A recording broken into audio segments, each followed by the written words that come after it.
वसुदेवसुतं देवं कंसचाणूरमर्दनं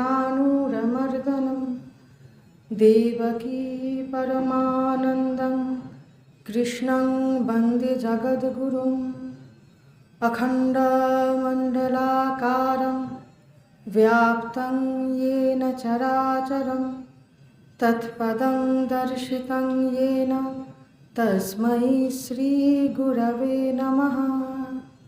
नमोस्तु ते व्यास विशाल बुद्धे।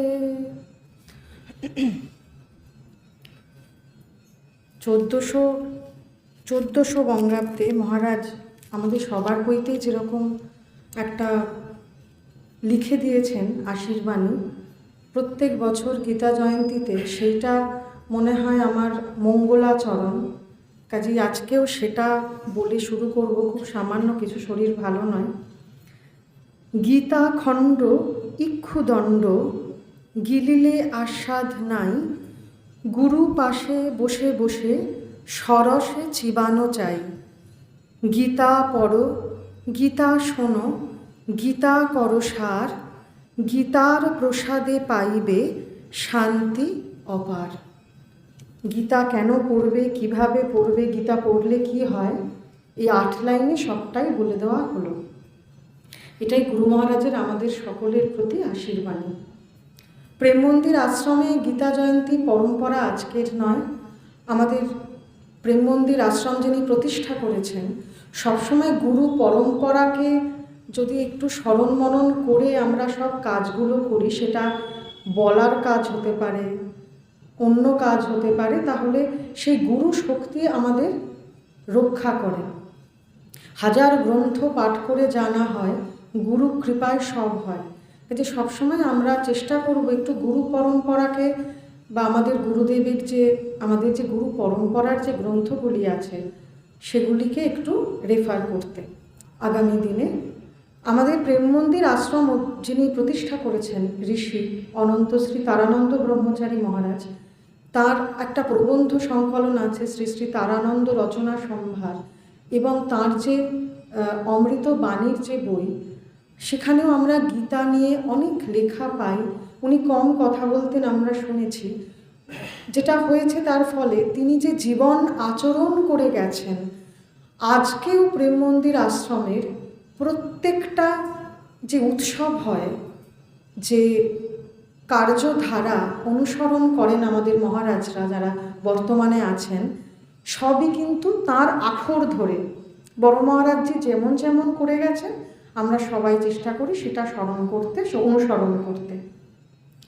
তো তার যদি লেখাগুলো একটু পড়ি, উনি বারবার এই গীতার যে কটি ওনার নিবন্ধ আছে, যেটা ওনার জীবনেও প্রতিফলিত হয়েছে, সেটা হচ্ছে একটা ঋষি জীবন দেখিয়ে গেছেন। হাজার শরীর খারাপ হোক, আপনারা ছোট মহারাজের মুখেও শুনেছেন, মহারাজজির মুখে বা নতুন মহারাজের মুখেও শুনেছেন যে তার চলা ফেরা, আচার আচরণ, কথা, সেটাই গীতার মূর্ত রূপ ছিল। গীতা একটা কিছু হতে বলেছেন, 700 শ্লোকে একটা কিছু হতে বলা হয়েছে। মারা যাওয়ার পর বুকে গীতা, সেটা তার প্রাসঙ্গিকতা নয়। লাল শালুতে মুড়ে বা সুন্দর এরকম কাপড়ে মুড়ে গীতাকে একটা বইয়ের সেলফে রেখে দেওয়া, সেটাও গীতার প্রাসঙ্গিকতা নয়। মহারাজ ওনার বেদান্ত ক্লাসের সহপাঠী বিদ্যাসাগর পাণ্ডে মশাই, যার কাছে উনি যার সঙ্গে কৃষ্ণানন্দ মহারাজের কাছে বেদান্ত শিক্ষা করতেন আমরা জানি, তো বিদ্যাসাগর পাণ্ডে মশাইটা খুব সুন্দর কথা বলেছিলেন, গীতা পড়তে নেই হ্যাঁ, গীতা পড়তে নেই। এটা শুনলে আমাদের একটু ধাক্কা লাগে। তাহলে কি করে? বললেন গীতা আচরণ করতে হ্যাঁ। গীতা পড়ে না, গীতা আচরণ করে। আমাদের বড় মহারাজজি সেই মূর্তিমান গীতা ছিলেন, তার লেখাও সেটা প্রতিফলিত। কাজেই তার জীবনটা যদি অনুসরণ করা যায়, তিনি যেভাবে জীবন যাপন করে গেছেন, 10%ও যদি একটু অনুসরণ করা যায়, তাহলে এই জীবন ধন্য হব আমরা। এরপরে গুরু পরম্পরাক্রমে আমাদের মহারাজ, আমাদের যারা এখন আছেন ছোট মহারাজ, এনারাও সেই জীবন দেখিয়ে যাচ্ছেন।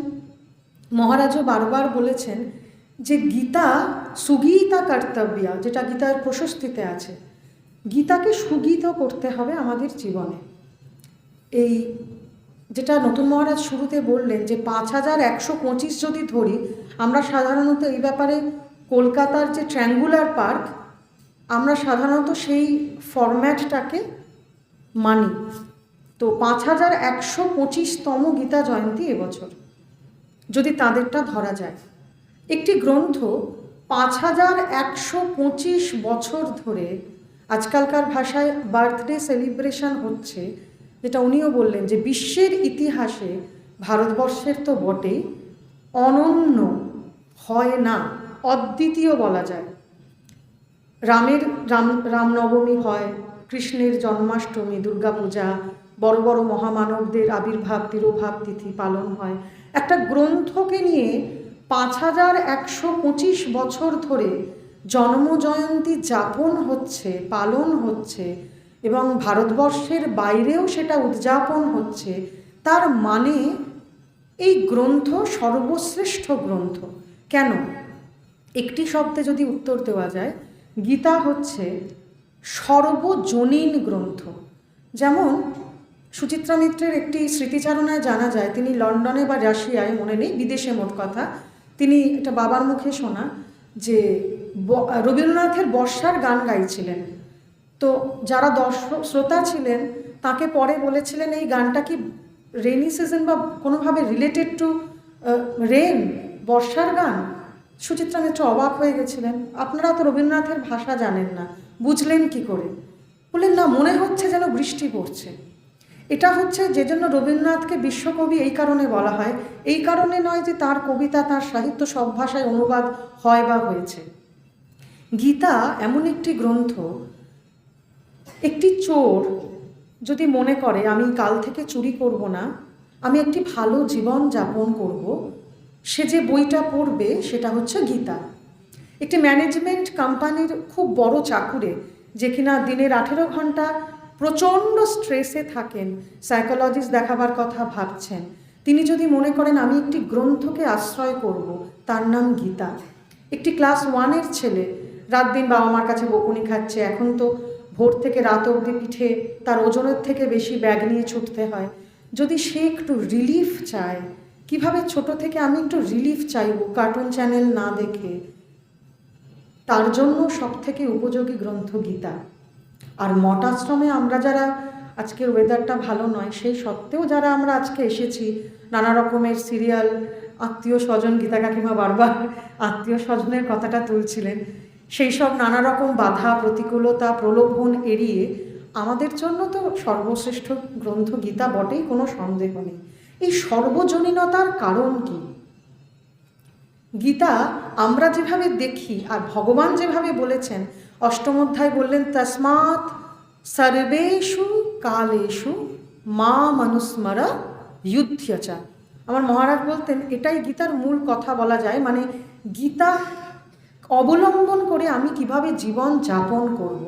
জীবনটা তো যাপন করার নাম গীতা।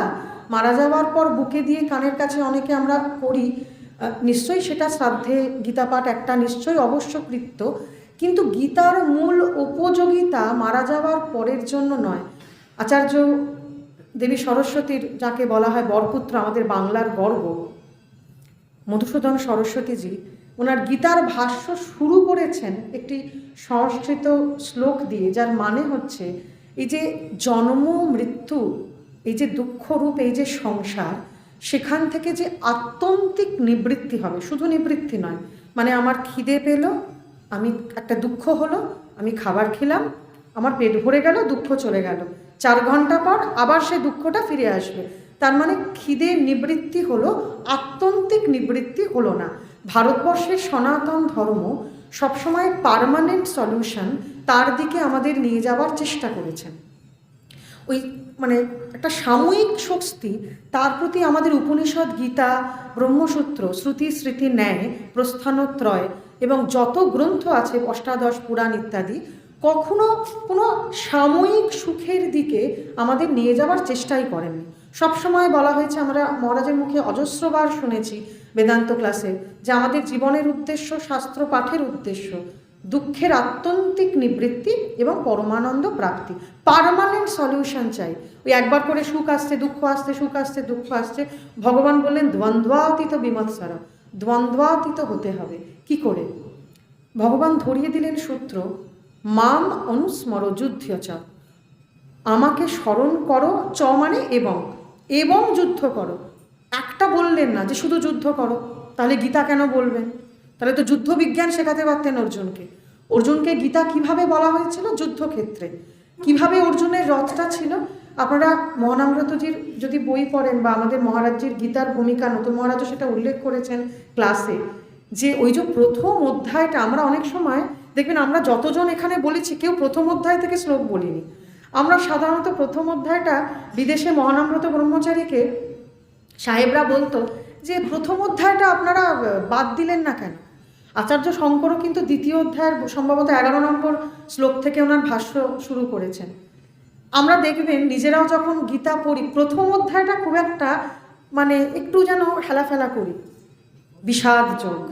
অথচ যদি কেউ প্রথম অধ্যায় না বুঝে থাকেন, মর্ম অনুধাবন না করতে পারেন, তিনি মোক্ষযোগের মর্ম কখনো উপলব্ধি করতে পারবেন না। আমি একটা বলি, এইখানে একটি মঠ আছে, নাম করছি না, সেখানে প্রত্যেক দিন এরকম গীতা জয়ন্তী পালন হয়, বক্তা ঠিক হয়। ন্যাচারালি যারা বলেন তারা চেষ্টা করেন একটা ফাটিয়ে দেবো, এরম একটা অধ্যায় বলবো, মুহুর্মুহু সংস্কৃত শ্লোক আসবে, রেফারেন্স আসবে, লোকে বলবে কি জানে। এটা একটা সাবকনশিয়াস মাইন্ডে আমাদের থাকে। কেউ প্রথম অধ্যায় নিতে চাইতেন না। তো যিনি অর্গানাইজার মহারাজকে বলেছিলেন, দেখছেন প্রথম অধ্যায় বক্তার জায়গাটা খালি। মহারাজ বলেন এটা খালি কেন? বলেন প্রথম অধ্যায়টা কেউ বলতে চাইছে না, দেখি ওটা কারোর একটা ঘাড়ে দিয়ে দিতে হবে। মানে যে সবে সবে বই পড়া শুরু করেছে। মহারাজ বলেছিলেন ওই কাকুকে, প্রথম অধ্যায়টা আমাকে দেবে, প্রথম অধ্যায়টা আমাকে দাও, আমি বলবো।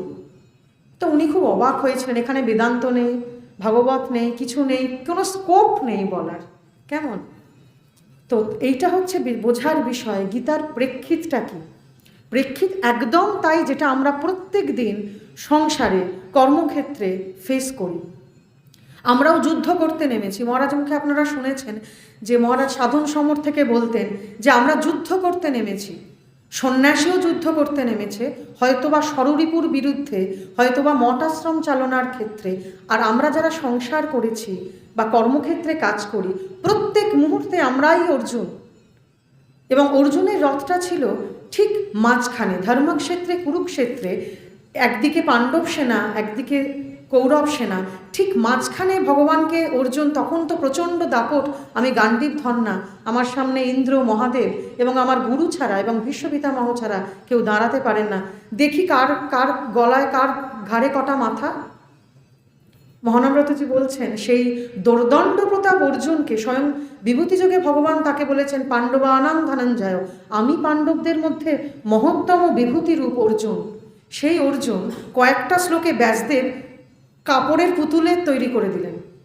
হাত থেকে গান্ডীব পড়ে যাচ্ছে, সর্বাঙ্গ, ঠিক যেরকম আমরা নার্ভাস হলে ফিল করি, আমরা যখন আমাদের জীবনে বিপদ আসে, আমাদের যা যা কিছু হয়, আমাদের জীবনে দুঃখ এলে, মৃত্যু এলে, প্রিয়জন ছেড়ে চলে গেলে, কেউ কোনো অপমান করলে, ঠিক আমাদের সঙ্গে যা যা হয়, ঠিক সেইগুলো অর্জুনের সঙ্গে হয়েছে। সেই জন্য গীতা অর্জুনের কতটা দরকার সে তো ভগবান জানেন, আমাদের আরও বেশি করে দরকার। 700 শ্লোক একেবারে অ্যাসিমিলেট করার জন্য আমাদের আজও কানে ধ্বনিত হয় মাম অনুস্মর যুদ্ধ চ, আমাকে স্মরণ করো এবং যুদ্ধ করো। চ শব্দটা, চ কথাটা গীতায় বারবার এসছে। মহারাজ এটা ধরিয়ে দিতেন, একটা শ্লোকে একটা মাত্রাও অকারণে আসে না। এটা একটা পণ্ডিতদের মধ্যে কথা আছে যে পণ্ডিতরা খুব খুশি হন যদি অর্ধমাত্রাও শ্লোকে কমাতে পারেন। কীরকম খুশি হন? পুত্র সন্তান জন্মালে বা সন্তান জন্মালে যেরকম আনন্দ হয়। কাজেই গীতার যে 700 শ্লোক উপনিষদের সার, দুধ আস্তে আপনারা করেন না বাড়িতে, কম আগুনের আঁচে রেখে আস্তে আস্তে যদি ফোটান, ওটা একটা ক্রিম মাখন মতো হয়ে যায়। সেই উপনিষদের সার, সর্বোপনিষদো গাবো দুগ্ধা গোপালানন্দনা, সেই উপনিষদের সারটা গীতা। কাজে 700 শ্লোকের, আমার মহারাজ বলতেন যে প্রত্যেকটা শ্লোকের অর্ধেক নাও, একটা অর্ধেক শ্লোকের অর্ধেক নাও। একটা উদাহরণ দিই, একটা পুরো শ্লোক, তার একটা উদাহরণ ধরুন, একটা শব্দে ভগবান কি বলে দিয়েছেন। ধরো একটা শ্লোক তো আমাদের আছে, সর্বধর্মান পরিত্যাজ্য মাম একাং শরণং ব্রজ অহং ত্বাং সর্ব পাপেভ্যো মোক্ষয়িষ্যামি মা শুচহা। যখন জীবনে সমস্ত আমাদের চেষ্টা ব্যর্থ হয়, লড়াই করে আর পারছি না, একদম গান্ডীব হাত থেকে পড়ে গেছে, তখন ওই গুরুর চরণে, ভগবানের চরণে প্রণতি করে যদি বলি যে আমি কোনটা ধর্ম কোনটা অধর্ম, জীবনে কি করতে হবে কি করতে হবে না, কিভাবে রিয়্যাক্ট করব কিভাবে রিয়্যাক্ট করব না, সেটা বুঝতে পারছি না, সুতরাং আমি তোমার শরণাগত। গীতার সমস্ত উপদেশের শেষ শ্লোকটা এইটা। ভগবান সব কিছু বলে অর্জুনকে এটা বলছেন, সর্বধর্মান পরিত্যাজ্য মামেকং শরণং ব্রজ। আচ্ছা, এর অর্ধ শ্লোক কী হতে পারে, বা তার অর্ধ নিস্পৃহ সর্বকামেভ্য। পুরো শ্লোক পড়ারও দরকার নেই হয়তো। তুমি সমস্ত এই যে জগৎটা আমরা দেখছি, যে বাসনা নিয়ে মহারাজজি বললেন যে বাসনার জন্য পুনর্জন্ম, ভগবান গীতায় বারবার বলছেন দুঃখালয়ম অশাশ্বতম। এই যে জগতে আমরা এসেছি, সেটাতে একবার 13 অধ্যায় বলেছেন জন্ম মৃত্যু জরা ব্যাধি দুঃখ দোষানুদর্শনম।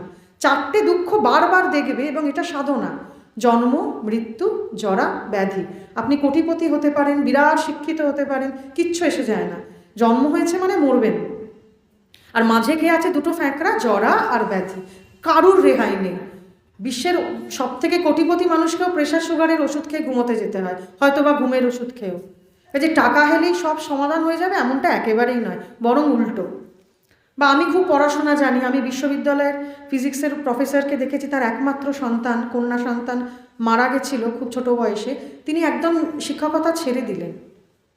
ওই যে ছান্দোগ্য উপনিষদে আছে না, যে বলছেন যে আমি এত কিছু জানি, তরতি শোক ও মাত্মবিদ, আমি এই শোক অতিক্রম করতে পারিনি। এই গীতা শাস্ত্র পড়ার উদ্দেশ্য হচ্ছে এই শোক, জন্ম মৃত্যু জরা ব্যাধি, এই যে দুঃখ কবলিত সংসার, তাকে অতিক্রম করার জন্য গীতা। ভগবান বললেন যে এই যে রথটা স্থাপন করেছে, এবার দেখো সামনে কারা তোমার সাথে যুদ্ধ করতে এসছে। ওই দেখার পরে অর্জুনের প্যানিক অ্যাটাক আরম্ভ হলো। সুতরাং এই প্যানিক অ্যাটাক বা বিষাদ আমাদের প্রত্যেকের জীবনে, আপনাদের মনে থাকবে মহারাজ এই গীতা জয়ন্তীতেই বারবার বলতেন, এখানে এমন একজন কেউ আছো যার জীবনে কোনোদিন সুখ আসেনি, এমন কেউ একজন আছো যার জীবনে কখনো দুঃখ আসেনি। সবাই আমরা বলতাম না। বালানন্দ মহারাজ বলেছিলেন যে সুখ দুঃখ হচ্ছে যমজ ভাই। কাজে সুখ এলে অভিভূত হওয়ার কিছু নেই। এই যে ভগবান বলছেন সুখে দুঃখে সমে কৃত্বা লাভা লাভ জয়া জয়ৌ। মহারাজও বলতেন যে গীতার যে 54 থেকে 72 দ্বিতীয় অধ্যায় স্থিতপ্রজ্ঞের লক্ষণ, এটা না রোজ একদম সেই বাচ্চারা যেরকম অ ক খ পড়ে ওই রকম দাগা বলিয়ে আমাদের পড়ে না মুখস্থ করতে হবে। এই যে যুগটা আমরা দেখছি শুদ্ধ hankering after wealth, hankering after fame, সব সময় আমরা ছুটছি। আপনার প্রেম মন্দিরের অ্যারেনার বাইরে গিয়ে যদি কোনোদিন দুর্ভাগ্যবশত জগৎকে একটু দেখেন, খুব ধাক্কা লাগবে। যেটা কী নিয়ে আছে, সারাক্ষণ সবাই ছুটছে। তাদের জীবনের মোটো হলো ইট ড্রিঙ্ক অ্যান্ড বি মেরি, খাও পিও মস্তি করো। এখন মস্তি শব্দটা বাংলা অভিধানে খুব চলছে বাজারে। যারা ছুটছে তাদের জিজ্ঞাসা করবেন তোমরা কেন ছুটছো? তোমরা বিরাট চাকরি করো, প্রচুর ধনের মালিক, নাইট ক্লাবে যাচ্ছ, অফিসে কাজ করছো, কী জন্য? বলবে কেন? আনন্দের জন্য, সুখ পাবো বলে। সুখ পেয়েছো? তাহলে নেশার আশ্রয় গ্রহণ করতে হয় কেন? তাহলে মাসে মাসে যারা সাইকিয়াট্রিক ডাক্তার তাদের কাছে অ্যাপয়েন্টমেন্ট করতে হয় কেন? দুর্মূল্য ডাক্তার তারা, উইথ ডিউ রেসপেক্ট।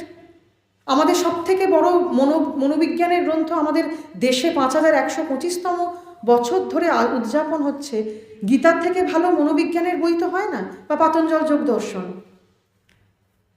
কিন্তু তোমরা এত ছুটছো, কি খাচ্ছ, কি পড়ছো, কাকে ভালোবাসছো, কাকে পছন্দ করছো না, সব তোমার পাশের মানুষটার আগে ফেসবুক জেনে যায়।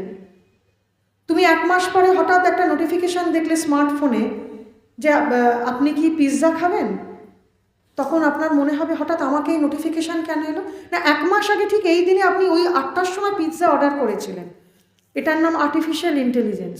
আপনি মনে করলেন দেখেছো টেকনোলজি কি এগিয়ে গেছে। আমি কি চাই সেটাও সে বুঝে গেছে, সে মোটেও আপনার মনের কথা বোঝেনি। আপনি তাকে এই ডেটা দিয়েছেন, সেই জন্য সে আপনার কাছে ফিরে এসেছে। যত ডেটা দেবেন সে তত আপনাকে বন্ধনে আবদ্ধ করবে।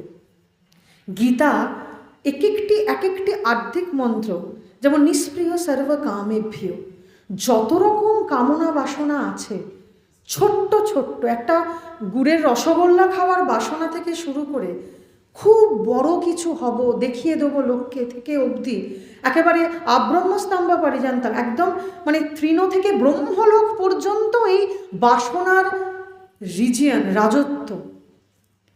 ভগবান বলছেন যে এটা থেকে মুক্ত সেই তো গীতোক্ত যোগী। প্রজাহাতি যদা কামান সর্বান পার্থ মনোগতান আত্মনি এব আত্মনা তুষ্ট স্থিতপ্রজ্ঞস্তাদোচ্চাতে। আমাদের মনে হয় স্থিতপ্রজ্ঞ হওয়া ভারী কঠিন। আচ্ছা একটা কথা বলুন তো, আমরা যারা 5:30 থেকে এখানে এসে বসে আছি, এখন 7:30 বেজে গেছে, এই 2 ঘন্টার মধ্যে খুব খিদে পেয়েছে বা খুব কিছু ডিম্যান্ড এসছে ভেতরে, এটা চাই ওটা চাই, বা বাড়ির লোকের কথা খুব মনে পড়ছিল, হয়তো একটা ফোন এসছে বা একটু মনে হয়েছে ওটা গিয়ে করতে হবে, তার মানে আপনি নিজের অজান্তেই এই 2 ঘন্টা স্থিতপ্রজ্ঞের মতো আচরণ করেছেন। আপনি জানেন কি জানেন না, এটা হচ্ছে প্রেম মন্দির আশ্রমের প্রভাব, গুরু মহারাজদের প্রভাব, শাস্ত্র কৃপা, গুরু কৃপা এবং আত্মকৃপা। আপনি নিজেকে নিজে কৃপা করেছেন বলে এখানে আসতে পেরেছেন। প্রত্যেকটি কথা দুঃখেষু অনুদ্বিগ্নমনা সুখেষু বিগত স্পৃহ। যখন জীবনে কিছু খারাপ আসে আমরা একদম ভেঙে পড়ি, এরপরে জীবন নেই। আজকাল আত্মহত্যার প্রবণতা বেড়ে গেছে।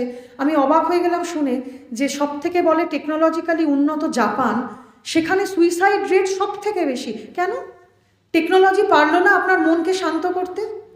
টেকনোলজি পারলো না, যারা নাকি ভূমিকম্পের জন্য মাটি থেকে একটা অদ্ভুত উপায়ে বাড়ি তৈরি করছেন যেটা ভূমিকম্পেও প্রকম্পিত হন না, আপনার মনও প্রকম্পিত হচ্ছে, জাপানের বা অন্য কোনো টেকনোলজি তাকে আটকাতে পারলো না?